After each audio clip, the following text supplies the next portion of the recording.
What's going on, guys? It's Brandon back here again today for another playing catch-up of BFR. 3 BFRs and a trade to go through. I really want to get the trade done, but then I realized I had no time, especially since the semester started today. So, luckily I don't have class. Just had to get some stuff done, but anyway. 8:30 game 43, not 33, versus the St. Louis Blues on January 7th. It was on TNT. The score, the Hawks managed to beat the Blues into oblivion once again, and it could have been worse. 7-3 Hawks win. They go to 18-7 as they go back to 500. Shots were 35-30, as I need to move my chair because I realize I'm a little out of view of the camera. 35-30 Chicago. Hits 25-19 St. Louis. Faceoffs 41-27 Chicago. Power plays is where the difference happens. Chicago 3 for 4, St. Louis 0 for 5, Binnington 28 out of 35 saves, Knight 27 out of 30. Sorry about that. That was I apologize for that. That was really weird. I'm not sure really how that slipped off my camera. First period, it doesn't start the way you'd want. 27 seconds in, it's the St. Louis scoring on a one-timer, and it's Tyler Tucker with his second of the season from Shen to make it 1-0. And speaking of Shen, you were wondering if there'd be retribution for what happened to Bedard the last time these two teams met with him being injured. Although it was a clean play, NHLers tend to not really care a lot of the time. 16-20 to Chicago penalty to Levshunov for holding, which is killed. 14-32 Chicago penalty to Mikheyev for delay of game, which is killed.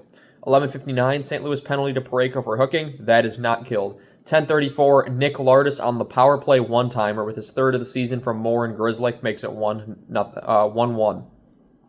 4:59 Chicago penalty to Levshunov for holding, that's killed. We go to the second where Kyrou is robbed, Dickinson is saved. Knight then robs Kyrou. 13:22 it's a St. Louis penalty to Mailloux for high sticking.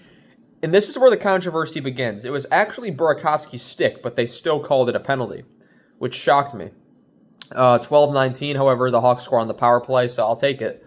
Oliver Moore gets his fourth of the season from Grzelcyk and Foligno to make it 2-1, so Grzelcyk picking up a couple of assists there. 11:38, St. Louis responds right away, so not even a full minute later, and that's the first NHL goal to Otto Stenberg. One of the top prospects in this year's draft is Ivar Stenberg, his brother.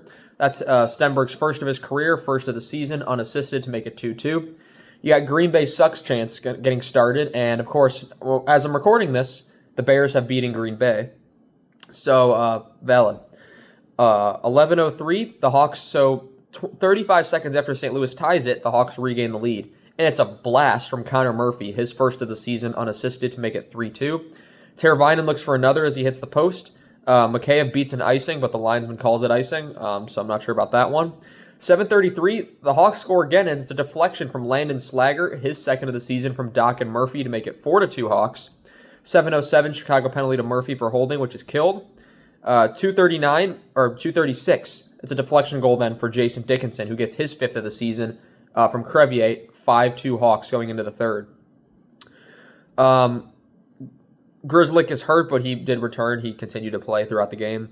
Hawks were looking for more in the third. 17:36, it's a Chicago penalty to Donato for tripping, which is killed because at 16:17, it's a St. Louis penalty to Dvorsky for tripping. So it's 4-on-4. Then St. Louis takes another penalty after the Hawks penalty expires. It's Binnington for delay of game, rings it around the glass, and it just goes right up and out of play. That's served by Kyrou for a delay of game. So it's a 5-on-3 for 1:12. And of course, on that 5-on-3, a lot happens. So Levshunov has a chance that goes wide. Bertuzzi is saved. Bertuzzi then scores, even though the whistle, the puck was, I'm telling you, this puck was shot. The whistle had gone before Binnington had even caught it, that the play was dead. Binnington never caught it, of course, and the puck goes right up and into the net, and Bertuzzi's celebrating, and they call no goal, which is kind of, the fact that the rule is fine, that either they lost sight of it or they called it dead. They called it dead way too soon was the issue. But the Hawks say, okay, let's the next shot, we're scoring. And they do. 14:49, posted in snipe from Andre Burakovsky, who picks up his 10th of the season. I believe that's 4 players now already that have at least 10 goals on the year, from Green and Teravainen to make it 6-2. 14:49, Bertuzzi gets a 10-minute misconduct, and it's for yapping off at the ref. No penalty on the play, just 10-minute misconduct, and he's pretty much done for the game, to say the least. Things are starting to get feisty. Buchnevich denied shorthanded on a 2-on-1. Blues were having some chances as they kill off the rest of the 5-on-4 then.